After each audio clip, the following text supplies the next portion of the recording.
이사야 20장 5절 6절 말씀 봉독합니다. 이사야 20장 5절 6절 말씀 같이 봉독합니다.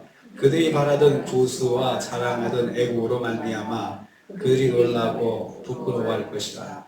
그날의 이 해변 주민이 말하기를 우리가 믿던 나라 곧 우리가 아수르 왕에게서 벗어나기를 바라고 달려가서 도움을 구하던 나라가 이같이 되었은즉 우리가 어찌 능히 피하리요 하리라. 아멘. 오늘 말씀은 이사야 선지자가 벗은 몸과 벗은 발로 3년 동안 지낸 것에 대한 그 결론적인 말씀입니다. 그러니까 그렇게 3년 동안 지낸 것은 앞으로 애굽이 망해서 이렇게 끌려가게 될 것이다. 그리고 그걸 통해서 이스라엘도 그 애굽을 의지하던 나라들도 이렇게 마찬가지 수치를 당할 것이다 라는 것을 보여주기 위해서 상징적으로 하나님께서 그렇게 살라고 하신 거죠. 거기에 대한 결론적인 말씀입니다. 애굽과 구스를 의지했던 유다가 예상치 못한 상황을 만나게 되어서 어찌할 바를 모르게 되는 것을 말씀하고 있습니다. 5절 말씀 보면요, 그들이 놀라고 부끄러워할 것이라 했습니다. 그래서 그들은 애굽과 구스를 의지했던 블레셋의 아스돗 사람들하고 유다 백성들을 말합니다. 그러니까 애굽을 의지했던 사람들이 놀라고 부끄러워하게 된다는 것이죠. 그들은 아수르의 침략에 맞서서 애굽을 의지했던 나라들입니다. 아수르가 침략하니까 유다도 애굽을 의지해서 손잡고 어떻게든 애굽을 힘을 의지해가지고 이겨보려고 극복해보려고 했던 것이죠. 애굽이 자기들을 구원해 줄 것이라 믿고 의지했던 나라들입니다. 부끄러워할 것이다 라고 했습니다. 몹시 당황스러운 일로 인해서 부끄러움을 느낄 뿐만 아니고 동시에 수치감도 느끼게 된다는 거죠. 부끄러운 일을 당하니까 부끄러운 거죠. 또 수치스러운 일을 당하는, 그러니까 옷을 다 발가벗겨가지고 사슬에 묶어가지고 다 끌고 가는 일이니까 얼마나 수치스럽겠습니까? 얼마나 또 부끄러운 일이겠습니까? 그것도 자기들이 잘못 의지해가지고 아주 괘씸죄까지 걸렸다는 거죠. 아주 수치를 주는 것은 아주 아수르 입장에서는 아주 화가 난 거죠. 그냥 단순히 그 멸망시킨 나라가 아니고 자기들 아주 힘들게 했기 때문에 자기들도 그만큼 고통스럽게 하겠다는 그런 복수입니다. 그들이 자랑하던 애굽의 갑작스러운 몰락 때문에 그렇게 되는 것입니다. 유다는 애굽의 찬란한 왕국의 모습을 자기들의 영화로 자랑스럽게 생각하고 있었습니다. 그러니까 애굽이 영광스럽게 보이는 것이 자기들의 영광이라고 생각을 한 거죠. 왜냐하면 우리가 의지하니까 우리가 정말 저 사람들을 통해서 우리가 도움을 얻고 하니까 굉장히 동일시한 거예요. 우리 것이다, 우리가 거나 마찬가지다 라고 생각을 한 것이죠. 그런 애굽의 몰락이 얼마나 당황스럽겠습니까? 놀랍고 부끄러운 일이 되었던 것입니다.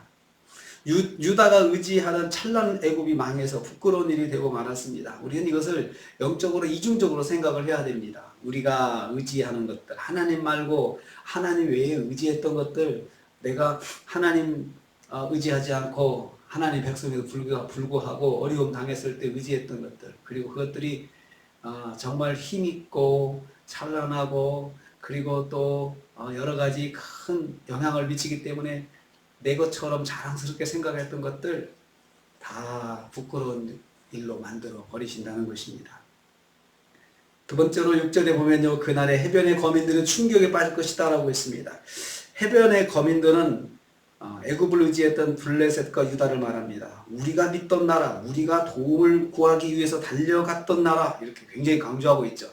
우리가 철석같이 믿었던 나라, 절대로 저 나라는 망하지 않을 거야 라고 생각하고 의지했던 나라, 가서 어려울 때 도움을 구하기 위해서 달려갔다 했습니다. 보통 걸어갔다, 도움을 의지했던 나라 이렇게 표현해야 되는데 달려간 건 뭡니까? 그냥 아주 힘을 다해서 전력을 다해서 전심으로 의지한 거죠. 그냥 꽉 붙잡은 거죠.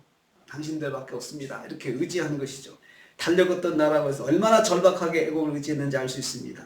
전적으로 애굽만 바라보았으면 알 수 있습니다. 애굽은 그들이 충분히 의지할 수 있는 강대국이었기 때문에 그렇습니다. 그 정도로 애굽이 외적으로 강대했기 때문에 의지할 만했죠. 이같이 되었다라고 했습니다. 아스돗은 애굽의 배신을 받아서 아수르에게 포로가 되었다고 했습니다.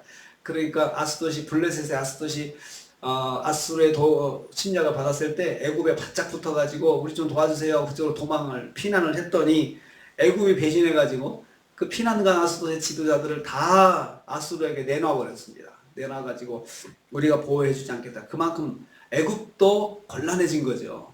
힘이 있으면 내놓겠습니까? 어떻게 하든 미움을 사지 않으려고 데려가 하면서 다 내놓은 거죠. 정치적으로 망명한 사람들을 그냥 자기들이 받아들이지 않고 내놓은 거죠.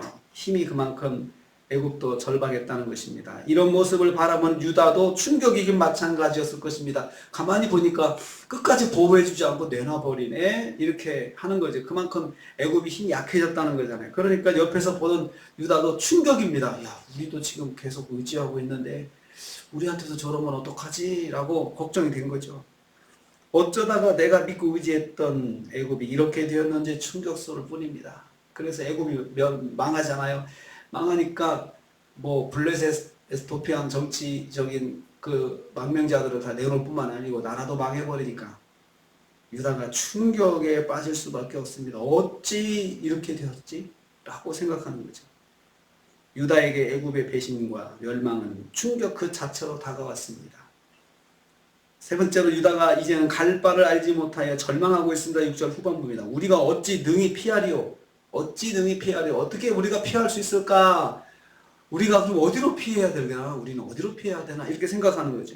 탄식하고 있습니다. 의지하였던 애굽의 멸망을 보며 유다가 절망을 토로하는 말입니다. 아수르의 공격에서 결국 피할 수 없다는 탄식입니다. 이제는 우리 차례인데 애굽 저렇게 망했으니 이제 우리 차례인데 라고 탄식하는 거죠. 애굽도 망한 현실을 보면서 유다도 도저히 아수르의 손길에서 피할 길이 없다는 점을 강조하고 있습니다. 애굽처럼 유다도 망하게 될 것인데 이제는 방법이 없다. 하지만 하나님의 백성에게는 방법이 한 가지 있습니다. 영원한 반석이신 여호와를 의지하는 신앙을 회복하는 것입니다. 선지자는 지금 이런 메시지를 전하기 위해서 절망적 상황을 말씀하고 있는 것입니다.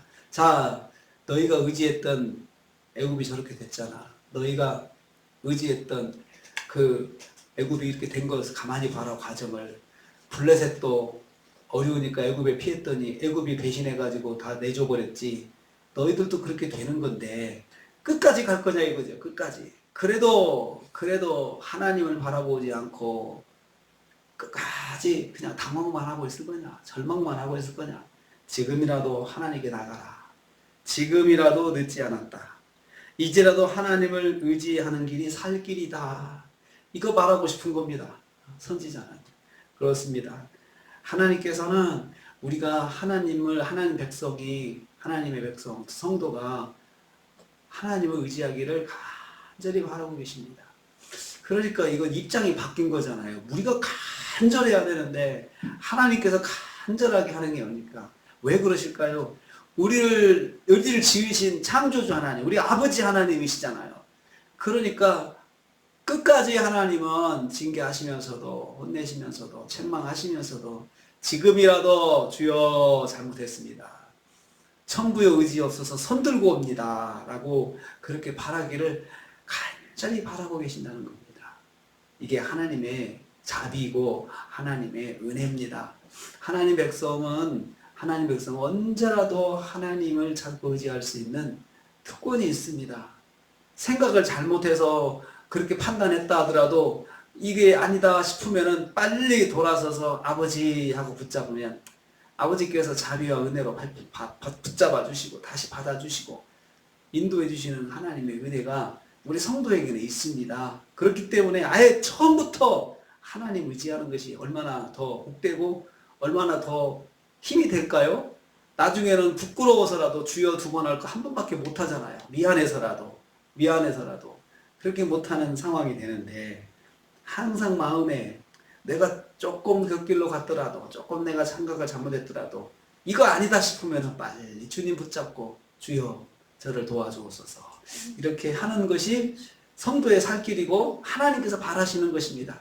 우리가 완벽하게 세상을 살 수는 없습니다. 그렇지만 항상 하나님을 붙잡아야겠다라고 하는 마음 놓지 않는 것이 더 중요합니다. 한 주간도 지냈습니다. 이사야 선지자의 순종을 우리가 보았습니다.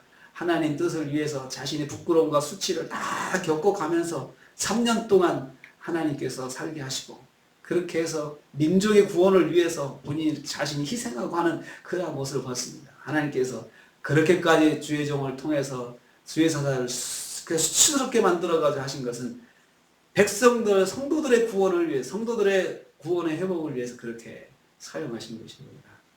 오늘 우리가 또 하루 한 주간을 새벽 기도를 드리면서 받은 은혜 기억하시고 언제든지 주여 제가 주님 의지합니다. 이게 정말 중요한 사실을 기억하시고 오늘 하루 주님 붙잡고 의지하고 승리하시는 저와 여러분 되시기를 주님의 이름으로 축복합니다. 주님 감사합니다.